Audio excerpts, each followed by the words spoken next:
ကျွန်တော်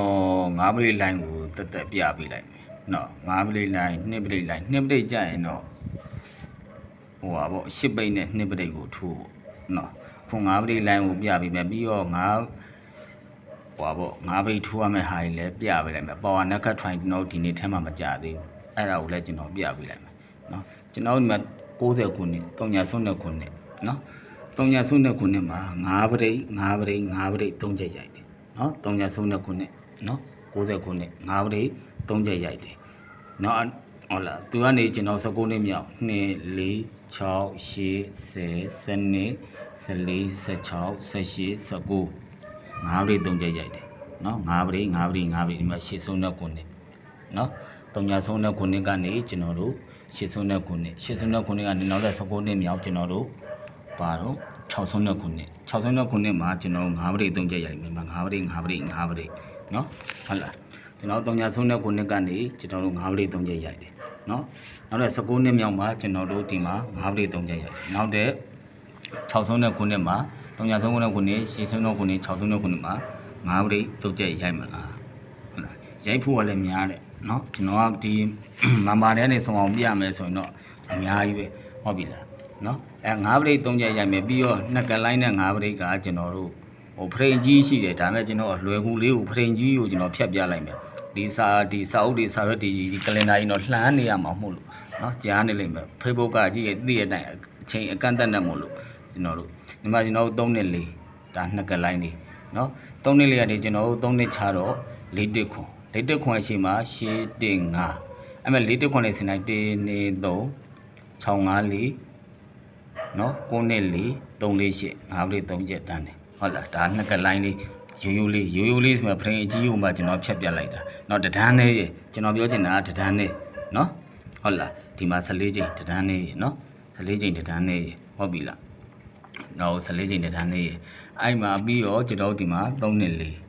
เนาะ3နှစ်4 3နှစ်ချမှာ4တစ်ခွန်8တစ်5လို့စောင်းเนาะစောင်းနေရင်သူ့ရဲ့ကျွန်တော်တို့ပါတော့ဟိုပါပေါ့1 2 3 5ပရိ3ချက်တန်းဟုတ်လားပြီးတော့9ပရိ3ချက်တန်းတဲ့တစ်ခုတည်းတဲ့991 991เนาะဒီလိုကပ်ပင်ဇောင်းခက်ရမယ်991 991သူ့တနစ်ချာမှာ9ပရိ3ချက်တန်းတယ်เนาะ9ပရိ3ချက်တန်းတယ်ဟုတ်ပြီလား9ပရိတွေကြီးပဲတန်းမှာကျွန်တော်ပြောတာ99ကပ်ပင်ဒီလိုဇောင်းခက်တာတူရမှာသူ့တနစ်ချာမှာ9ပရိ3ချက်တန်းတယ်456 134 296เนาะအဲ့ဒါပြီးတော့ကျွန်တော်တို့815သူ့တနေ့ချမှာကျွန်တော်9ပရိ3ချက်တန်းလိုက်မယ်ကျွန်တော်ပြောတာခမောက်ဖြစ်နိုင်9ပရိကလွယ်လို့ကျန်တာတိတ်မထူးနဲ့နော်ဒါခမောက်ကြိုက်သည်ဖြစ်တော့မကြိုက်သည်ဖြစ်စီပေါ့ဟုတ်လားမကြိုက်နဲ့မထူးနဲ့ပေါ့ကြိုက်ရင်တော့ထူးပေါ့ဟုတ်လားကျွန်တော်ပြန်ပြပြီးမယ်ကျွန်တော်တို့991ဒီလိုကပ်ပင်ရိုက်နေရမှာသူ့တနေ့ချမှာ9ပရိ3ချက်တန်းတယ်99တနေ့ချမှာတော့9ပရိ3ချက်တန်းတယ်ဟုတ်ပြီလားနော်ကျွန်တော်တို့မှာ815တနေ့ချမှာ9ပရိ3ချက်တန်းကိုတန်းလိုက်မယ်ဒါကျွန်တော်ရဲ့ယုံကြည်မှုကိုကျွန်တော်ကပြောပြတာဟုတ်ပြီလားအဲ့ထက်ဥမာကျွန်တော်9ပရိတစ်ခွက်ကိုပေါ်နက်ခတ်ထွိုင်လေးနဲ့ကျွန်တော်ပြပေးမယ်ကျွန်တော်တို့နှစ်ဦးမှာ9ပရိ9နက်က6ပရိအဲ့6ပရိဖြစ်ဖို့ကြီးကို4ချိန်မှာ8နက်က6ပရိလေးရ6ပိတ်လေးခံပြီးဒီမှာ6ပရိကလာတာအဲ့မှာ6ပိတ်6ပရိလို့6ပရိ6ပရိလို့တူရတာနော်6ပရိ6ပရိလို့တူရတာတူပြီးရင်နောက်နှစ်မှာ6နက်က9ပရိဆိုတာပေါ်နက်ခတ်ဖြစ်တယ်နော်ပေါ်နက်ခတ်ဖြစ်တယ်496ပေါ်နက်ခတ်ထွာအဲ့ဒါဖြစ်ဖို့ရည်ဒီနှစ်ထိတ်လာမှဖြစ်တာနှစ်ထိတ်လာပြီးမှဖြစ်တာနော်ဒုတိယကကျွန်တော်တို့10ပရိ10နက်က1ပရိအဲ့1ပရိဖြစ်ဖို့ရည်ကိုသူ့ရဲ့10နက်က4ချိန်မှာ1ပရိလေးကထောက်ပေးထားတာအဲ့1ပရိဒီနှစ်ကောင်မှလည်း1ပရိဆိုပြီးတော့လာတူတယ်နော်3ကပ်ပဲရှိတယ်ဟုတ်လားတချို့တွေကတော့နှစ်ကောင်2ပရိနဲ့နှစ်စတက်ပဋိပဋိတူတာပဲဒီလိုရိုးဖြစ်တာမဟုတ်သူကနက်ခတ်ခင်းပြီးမှအဲ့လိုတူတာနော်ဒီမှာဒီနက်ခတ်တူရင်တော့ကျွန်တော်ကဒီမှာသူ့ရဲ့ပဋိကိုကနန်းတစ်လုံးကထောက်ပြီးတာဒီမှာတက်ပဋိဒီမှာဆိုရင်တော့6ပဋိပေါ့ဟုတ်လားအဲ့လိုတူပြီးပြီဆိုရင်တဲ့နောက်1နက်က10ပဋိဒီ8တစ်ပေါ့ဒီ1နက်က10ပဋိဆိုတာပါနက်ခတ်ကနန်းနော်နှစ်ထိတ်ကြပြီးပြီဆိုမှလာတာ353ည350နော်ဟုတ်ပြီလားပါနက်ခတ်ထွာပြီးတော့ကျွန်တော်တတိယကနော်တတိယကမှာကျွန်တော်တို့9ပရိ9နက်ခတ်3ပရိ 3ပရိတ်3ပရိတ်တူတယ်နှစ်ကုံပါနော်နှစ်ကုံမှာတူပြီးပြီဆိုရင်တဲ့ကျွန်တော်တို့အဲ့မှာသူ့နောက်လည်းမှာနော်3နှစ်ခန့်5ပရိတ်3နှစ်ခန့်5ပရိတ်ဆိုတော့ကျွန်တော်က246နဲ့ဒီနှစ်ကွယ်ပဲရှိရပေါ့နှစ်ခန့်ထွန်းစက်ကွယ်လိုင်းထဲမှာနော်ရိုးယူမယ်ဆိုရင်တော့4ထိပ်နော်4ပါဝါဟောနော်ဟုတ်လား4ပါဝါကို9နှစ်ခန့်6ဟုတ်လား4ထိပ်ပြီးတော့ကျွန်တော်တို့ဒီမှာ3ထိပ်3နှစ်ခန့်5နှစ်ခန့်ဟော5ပါဝါ3ညဟုတ်လားဒီမှာတော့2ထိပ်ပေါ့ဒါဆိုရင်ဟုတ်လား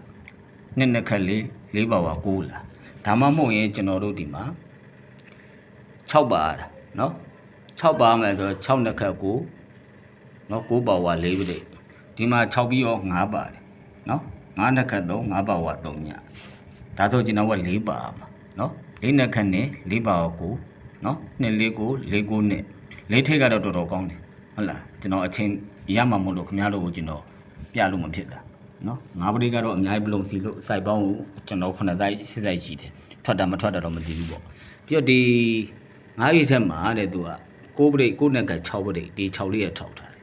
6ပရိတ်6ပရိတ်နှစ်ကုန်မှာတူတယ်ဒါပေမဲ့သူ့မှာဟာကွက်တော်ရှိတယ်ဒီ6ပရိတ်ကကျတော့9 3 9 9ကပြန်ကြရတာနော်ပြန်ကြရတာအဲ့လိုပြန်ကြဆိုပေမဲ့တဲ့သူ့ရဲ့အဲ့နဲ့6ပရိတ်ခဏန်းတစ်ခွက်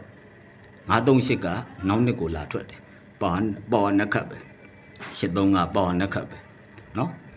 ဒါပေမဲ့ तू ကတော့ပြန်ကြတယ်နော်ကျွန်တော်ပြောချင်တာကပြန်ကြရင်မှဒီ6ပရိတ်ဆိုတဲ့938နောက်နှစ်ကိုထွက်တာအခုကျွန်တော်တို့10ပရိတ်10နှစ်ခတ်1ပရိတ်1ပရိတ်1ပရိတ်တူးတယ်ဟုတ်တယ်မတူးမဟုတ်တူးတယ်ဒါပေမဲ့ကျွန်တော်တို့ဒီ1ပရိတ်ကပြန်ကြတယ်နော်9 3ညနဲ့ဟုတ်လား9နှစ်3ညပြန်ကြတယ်ပြန်ကြပြီမဲ့အထက်ကကျွန်တော်တို့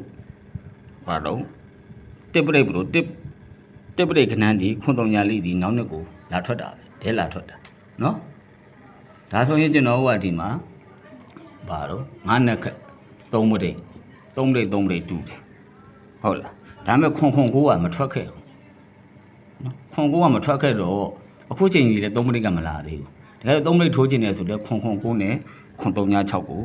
ကျွန်တော်တို့ထိုးဟုတ်ပြီလားနော်ဒါမှမဟုတ်ရင်6လေးနဲ့2 4 6ပေါ့နော်မိနစ်ကပြည့်ပြီ